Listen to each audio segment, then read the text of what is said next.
Radio Taïwan International, les joies de l'éco-construction. Bonjour à tous, c'est Sasa qui vous retrouve pour partager aujourd'hui avec vous ma joie d'un rêve qui s'est réalisé. Rencontrer l'architecte Xie Yingjun. Depuis que j'avais vu un documentaire sur lui, j'espérais le rencontrer et dialoguer avec lui autour d'un thé sous le tarp qui lui sert de bureau entouré par la verdure. Oui, parce que une particularité de Xie Yingjun, c'est qu'il construit des maisons, mais lui, il préfère travailler dehors, simplement sous un tarp.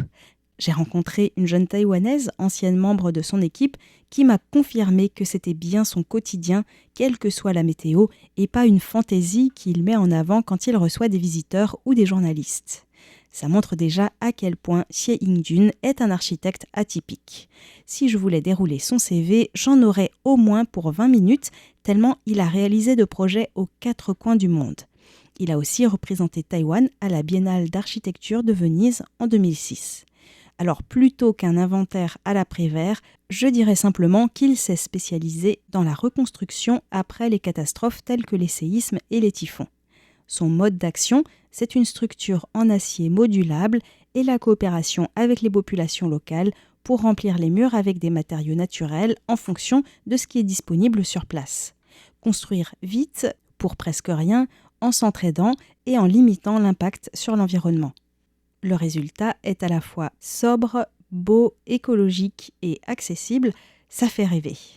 En fait, c'est l'orientation qu'a pris le travail de Xie Yingjun après le grave séisme du 21 septembre 1999 à Taïwan.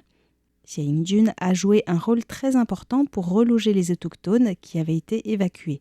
Cette bifurcation, il l'a vécue dans sa vie personnelle également, puisqu'après avoir aidé la communauté Thao à reconstruire un village, Xie Yingjun y est resté. Je crois qu'il a été adopté par les Thao comme l'un des leurs. À quelques encablures des rues commerçantes autour du lac du Soleil et de la Lune, se trouve donc ce petit village d'Ita Thao, un peu caché et tout au bout, Xie Yingjun sous sa bâche. Voilà, le décor est planté, laissons-nous porter par la conversation. On fait des choses un peu bizarres. Pour moi, c'est pas si bizarre car je m'intéresse à l'éco-construction et à l'entraide et j'ai interviewé beaucoup de gens qui sortent de l'ordinaire.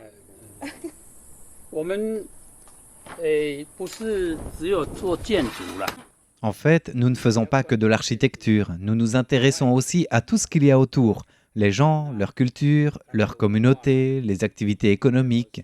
À nos yeux, ce que l'on appelle des bâtiments verts ou écologiques. C'est tout simplement du bon sens.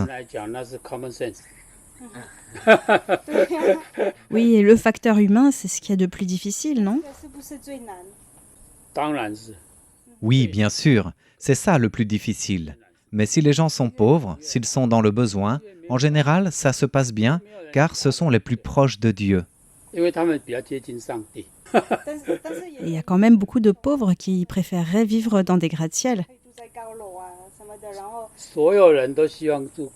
Tout le monde aimerait habiter dans un gratte-ciel, sauf les gens très spéciaux, peut-être 1 sur 10 000. Et plus on est pauvre, plus on voudrait habiter dans un gratte-ciel en béton armé. Nous avons eu des projets en Afrique, en Amérique latine, au Moyen-Orient. Nous connaissons bien les pays du tiers-monde et leurs populations rêvent toutes de vivre dans des gratte-ciel.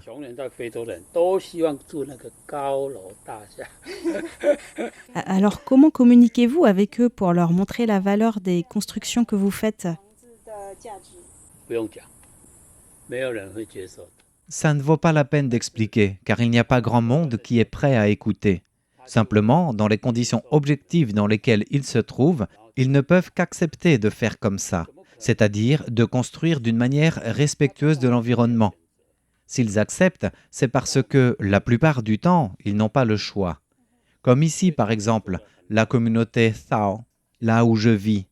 Que ce soit au Népal où les gens sont pauvres ou dans des endroits touchés par des catastrophes, plus les gens sont dans le besoin, plus ils acceptent les bâtiments que l'on construit. Vous avez donc des opportunités pour reconstruire après les catastrophes, mais cette manière de vivre ne peut-elle pas être mise en œuvre ailleurs aussi ?比较容易被接受。 C'est plus facile pour les gens de l'accepter dans ces conditions. Ce que nous avons constaté, c'est que si les gens ne sont pas dans une situation difficile, ils ne l'acceptent pas. 他才会接受这种。 Mais j'ai interviewé beaucoup de gens dans l'éco-construction, ils adoreraient vivre comme ça. Un des problèmes, c'est que les terrains sont trop chers à Taïwan, par exemple. 但是那是非常非常少的人。 Ça, c'est une infime minorité de gens. Et ce sont des gens qui acceptent de passer parfois plusieurs années à construire leur maison. Nous, ce qu'on propose est différent. Ce sont des techniques qui permettent de construire vite plusieurs centaines ou milliers de logements. Mais nous avons constaté que les seules personnes qui l'acceptent et qui sont aussi d'accord pour s'entraider dans le processus de construction, ce sont les personnes qui ont un besoin urgent de résoudre leurs problèmes de logement. Et c'est vrai que cela résout leurs problèmes, sans dépenser beaucoup d'argent et en construisant des bâtiments respectueux de l'environnement. Le problème, c'est que ce n'est pas le cas de la plupart des gens. 但问题是，不是我们一般正常人。 Si 1% des personnes s'y intéressent, c'est déjà bien, non? 不1/1000的。 C'est plutôt une personne sur 10 000, que ce soit à Taïwan ou en Europe. C'est pessimiste, hein? Quand nous sommes intervenus au Népal après un séisme, nous avons pu construire des logements de 2 étages pour seulement $2000 américains par famille et respectueux de 我们 l'environnement. 就有办法协助他做起来，做起来就是最环保的。 Si ça a coûté aussi peu cher, c'est parce que les gens se sont entraidés pour construire. 对，然后旧的材料， Oui, tout à fait. Et aussi parce qu'on a réutilisé d'anciens matériaux. 他就用旧的材料。 L'un des problèmes dans la société actuelle, c'est qu'il y a des gens qui aiment les maisons en matériaux naturels, mais ça demande souvent beaucoup de main-d'œuvre. Et s'il faut payer les gens, ça revient très cher. Si l'on veut s'entraider, beaucoup de gens disent alors qu'ils n'ont pas le temps, il faut qu'ils aillent bosser. 对对对对对对对。所以我就鼓励，就是失业的话， Oui, c'est pourquoi il faut encourager tous les chômeurs à s'entraider pour construire des maisons comme celles que nous construisons. Un autre problème à Taïwan, c'est que les terrains sont trop chers et si on construit sur un terrain qu'on loue, on risque d'avoir des problèmes avec les propriétaires. 所以这个是社会问题。 C'est un problème de société. Si l'on veut résoudre ce problème, tout comme le réchauffement climatique, il y a certes des solutions techniques, mais le point clé, c'est l'organisation de la société. Déjà, pourquoi acheter la terre? Elle était là des centaines de milliers d'années avant nous. Et nous, on l'achète et on la vend. C'est comme acheter ou vendre de l'air. On en a besoin pour vivre, n'est-ce pas? C'est la même logique. Comment peut-on faire du commerce avec la terre? Tant que notre manière de penser et le fonctionnement des gouvernements et des sociétés n'auront pas changé, ça a peu de chances d'évoluer. Par exemple, notre méthode serait applicable partout. Dernièrement, à Shiding, un potier qui n'a pas un rond, mais qui a un petit lopin de terre, a accepté de construire par lui-même en suivant notre méthode. Pour le faire, il faut donc que certaines conditions soient remplies. Être pauvre et accepter de construire par soi-même. 你很穷，你没有钱，哦，你甘愿去。 Donc vous êtes vraiment pessimiste quant à un changement sociétal. 不是悲观，悲观。但是你如果是 Je suis pessimiste, en effet. Bien sûr, il y en aura toujours quelques-uns qui le feront pour le plaisir, avec des gens qui viennent à la fois pour aider et apprendre. C'est bien, mais ça reste marginal. Et ça ne résout pas les grands problèmes environnementaux. 影响不大。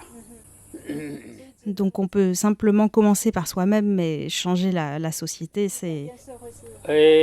其实我们为什么说像比如这个， En fait, par exemple, ce village, les Thao rencontraient à la fois des problèmes pour se loger, pour maintenir leur culture, sans parler du fait que les gouvernements successifs s'étaient emparés de leurs terres ancestrales.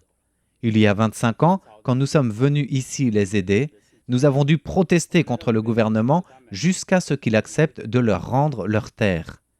Concrètement, ce que nous avons fait, c'est que, juste après le tremblement de terre, nous avons occupé ce terrain. Mais il a encore fallu discuter avec le gouvernement.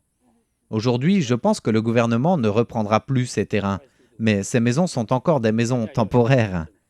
Ce village est particulier. Les Thao est le groupe ethnique le moins nombreux de Taïwan. avec 800 personnes seulement, et dans ce village, ils sont environ 200. Ils ont été sinisés, déplacés, etc. Malgré cela, ils ont réussi à préserver leur langue et leurs rituels dans ce village. L'important, c'est qu'ils aient pu rester ensemble. C'est la raison pour laquelle nous avons occupé ce terrain et construit très vite ces maisons en s'entraidant.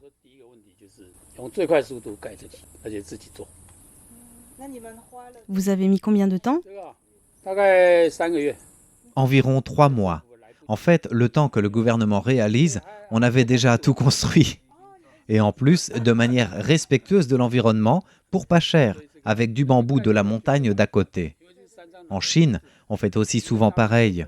On a déjà fini de construire quand le gouvernement réalise. Et là, comme les gens forment une communauté, ils sont assez forts quand ils dialoguent avec le gouvernement, qui est obligé d'accepter le fait accompli. Si tu attends que le gouvernement vienne t'aider, tu peux attendre longtemps. Mais comment êtes-vous contacté par les gens de ces communautés après les catastrophes?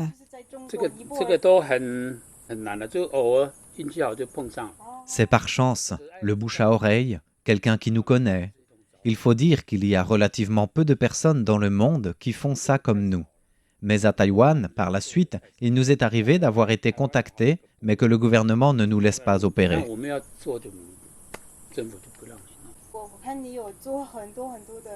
Je trouve qu'il y a un contraste entre le fait que vous ayez tant de projets dans plein de pays et le fait que vous preniez le temps de vivre, bien ancré, ici et maintenant, sous ce tarp. Comment vous réussissez à faire tout ça?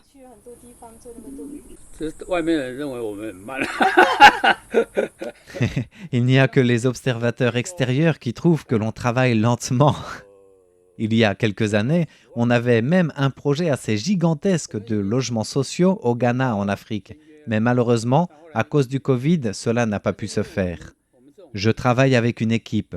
On n'est pas nombreux, mais on a beaucoup d'expérience. C'est pour ça qu'on peut agir vite. Et on a aussi l'habitude d'interagir avec les communautés locales.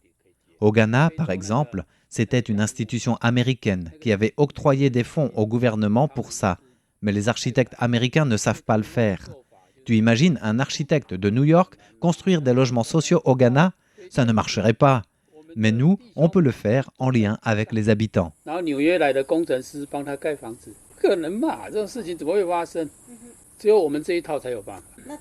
Et comment ça se passe? Nous avons notre méthode. On utilise pour la structure de l'acier profilé en C. Et on les assemble avec des vis. Et les gens peuvent faire le remplissage des murs par eux-mêmes avec les matériaux qu'ils ont sous la main, tout simplement. Depuis le Covid, le prix des matières premières a augmenté. Est-ce que l'acier n'est pas devenu beaucoup plus cher? Non, ça reste pas cher. Imaginez, au poids, c'est moins cher que de l'eau minérale en bouteille. Oui, 1 kilo d'acier profilé en C, c'est environ 25 $ taïwanais, environ 70 centimes d'euros. Et 1 litre d'eau en bouteille à Taïwan, c'est environ 40 $, soit un peu plus d'1 euro. Mais il y a aussi le savoir-faire pour travailler vite avec ce matériau. Et ça, nous en avons l'habitude. On peut dire que l'on construit les maisons les moins chères au monde. Personne ne peut le faire moins cher. Et chacun peut le faire, ce n'est pas difficile. C'est presque aussi simple qu'un jeu de Lego. Quant au mur, vous pouvez utiliser un remplissage terre ou bambou par exemple.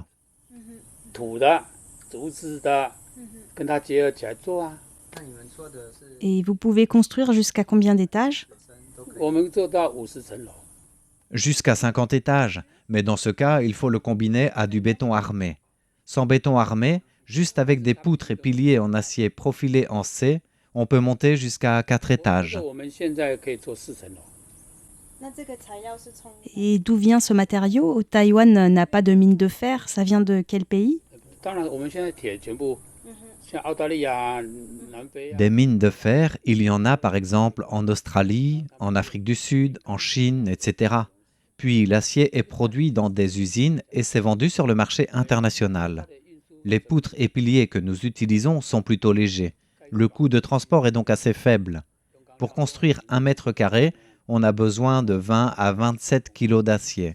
C'est vrai que la production d'acier émet des gaz à effet de serre, Mais il ne faut pas oublier que l'acier peut être fondu et réutilisé indéfiniment. Donc au final, l'impact des maisons que nous construisons est 但是 minime. 接下来你就融化再用，再融化再用，排碳量很低的。 En fait, on sait qu'il y a des solutions comme celle-ci, mais celles promues par les gouvernements sont souvent plutôt dans l'intérêt des grandes entreprises. 一直讲话忘了， Mince, à force de parler, j'en ai oublié le thé. 讲得太兴奋了。 Prenons le temps de faire une pause avant de nous retrouver mercredi prochain pour poursuivre la discussion avec Xie Yingjun.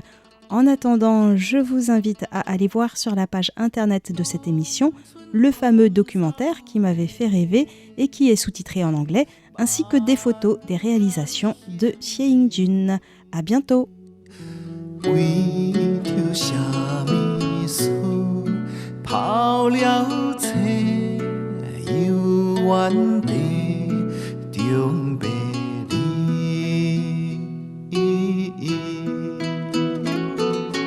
伊惜你袂死，你把那少年期，到如今霜花中变醉，